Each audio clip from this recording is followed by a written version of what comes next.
As Nazi Germany lost power, the United States government sought its most valuable scientists, regardless of their actions. By 1945, the war in Europe was drawing to a close. German Field Marshal Wilhelm Keitel would sign documents of unconditional surrender on May 8 of that year. However, the war in the Pacific was still raging, and as Allied soldiers advanced into Germany, they found themselves in possession of an unusual asset: German scientists who had helped to advance the regime's wartime technology.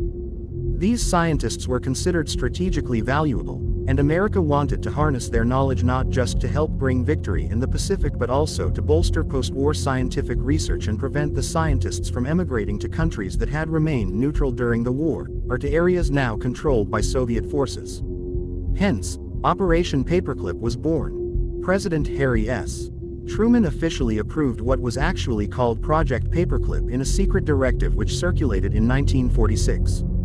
This directive described the interim exploitation of selected German and Austrian specialists in the United States.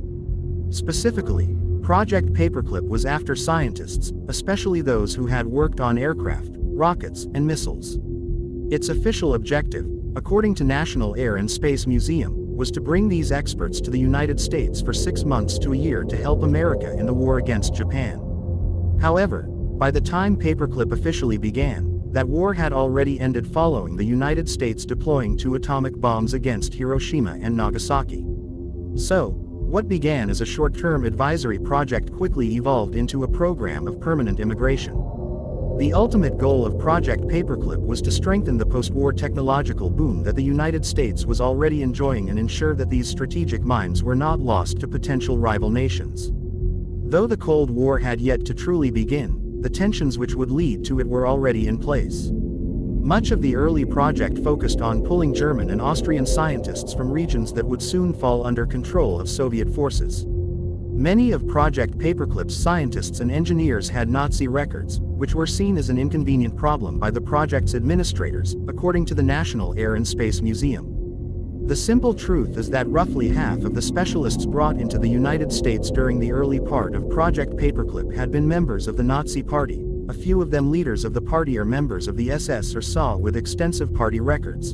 Among these was Dr. Werner von Braun, a former SS officer who was, at least tangentially involved in the murderous exploitation of concentration camp prisoners in missile production. When von Braun was brought to the United States as part of Project Paperclip, that information was kept classified, and von Braun and his associates went on to play a pivotal role in the space race, helping to launch the first U.S. satellite and contributing to the development of the Saturn rockets that helped put Americans on the moon in 1969. The rapid deterioration of relations with the communist-run Soviet Union, which by 1948 led to a Cold War that threatened to turn hot, made the immigration of ex-Nazis more palatable to the American government and public, writes the National Air and Space Museum. It became easier to sweep their past under the rug. The argument was that we needed them for our weapons programs or, at the very least, we needed to deny their knowledge and talents to the Soviets. Despite these justifications, the treatment of former Nazis, some of them high-ranking members of the party, has rankled many both at the time and in the years since, and Project Paperclip and its successors remain controversial to this day. To give just one example, the Space Medicine Association had an award named for Paperclip alum Hubertus Strughold, the father of space medicine, from 1963 until 2013. It was only after the Wall Street Journal published an exposé of Strughold's connection to human experimentation during World War II that the award was retired. All told, Project Paperclip helped bring over more than 1,600 scientists and technicians, along with their families, repatriating many of them in the United States. It was also only one of many such projects which sought to take advantage of brain trusts and technological advances made by the German forces during the war.